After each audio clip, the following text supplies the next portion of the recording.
We walked out of a poppy field, and they're generally furrowed. What you see in that incident is because we didn't have the cameras on. So that camera is turned on about halfway through the contact. And because you can't have the camera running all the time, we run out of batteries, we run out of film.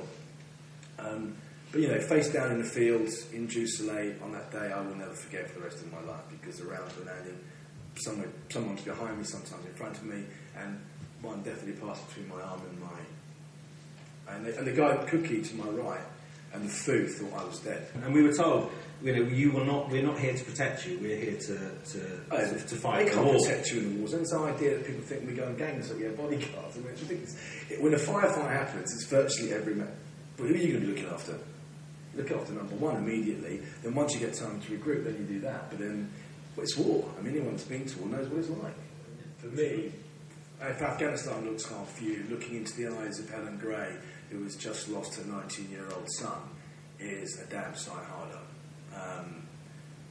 It was reported that I was there when he died. We have helmet cam with him. He was in A company, I was in B company. I wasn't actually in Afghanistan when he died. But we went back to a place called Nowzad and went up to the point where the contact happened with him. And you'll see Panda, who's a great soldier, his company sergeant major, screaming to try and keep him alive. And then we cut to me looking into the eyes of Helen Gray. And Helen Gray has seen this footage. In fact, I was on the phone with her for 35 minutes last night, and with Panda. And they want people to see what it's like out there. They want people to see how some families are grieving at the moment, and the pain that they're in. And I think it's a duty of the people like you to make sure that other people understand and, so again, appreciate what those young men, and sometimes middle-aged men, are going through out there. We hear nurses, what they really feel about doing their job in extremists. We hear about what policemen feel about their job in extremists.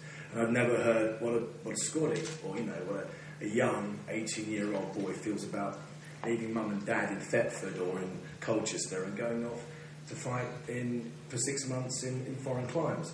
You'll be very surprised when you get to talk to them, John, you know, how bright they are, how intelligent, they're very aware of the political situation in Afghanistan as they are in Iraq.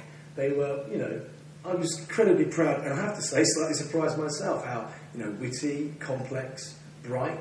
Episode 2 looks like it's all guns and glitz, but the whole series as a whole, you know, we want you to understand what these people are like, what makes them tick, why does a young man go to war, knowing, generally, because his mates have been in the Marines who are out there before, or the paras.